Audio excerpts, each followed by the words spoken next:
मंत्र्याला गावकऱ्यांनी पळवून हाणला। 1 किलोमीटर पर्यंत मंत्र्यांना चालावे लागले पायी। अंगरक्षकामुळे बचावले।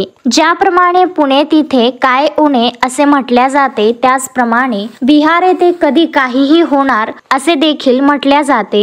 येथील एका गावात झालेल्या अपघातात मृत्युमुखी पडलेल्या लोकांच्या कुटुंबियांना जेव्हा मंत्री भेटायला गेले तेव्हा त्यांच्यावर हा हल्ला झाल्याची माहिती आहे। उपलब्ध माहितीनुसार बिहार सरकारमधील मंत्री श्रावण कुमार हे नालंदा जिल्ह्यातील एका गावात झालेल्या अपघातात मृत्युमुखी पडलेल्या लोकांच्या कुटुंबियांची भेट घेण्यासाठी गेले होते। त्यावेळी त्यांच्या सोबत या परिसरातील आमदार देखील होते। जेव्हा ग्रामस्थांनी शासकीय मदतीचा प्रश्न उपस्थित केला तेव्हा मंत्री श्रावण कुमार यांनी नियमानुसार शासकीय मदत देण्यात येईल असे म्हटले। यावरून ग्रामस्थ भडकले आणि ते मंत्री महोदयांच्या अंगावर धावून गेले। अंगरक्षक मधात पडल्याने श्रावण कुमार यांना कुठलीही दुखापत झाली नाही। गावकऱ्यांनी श्रावण कुमार यांच्यावर काठ्या देखील उगारल्याचे बोलल्या जात आहे। या घटनेत अंगरक्षकांना इजा पोहोचल्याचे देखील समजत आहे। पोलिसांनी या प्रकरणाचा तपास सुरू केला आहे। हल्ल्याच्या गोंधळात मंत्री सुमारे 1 किलोमीटर अंतर पायी चालत त्यांच्या गाडीत पोहोचले आणि तेथून सुरक्षितपणे बाहेर निघून गेले। सध्या पोलीस व्हिडिओच्या आधारे हल्लेखोरांची ओळख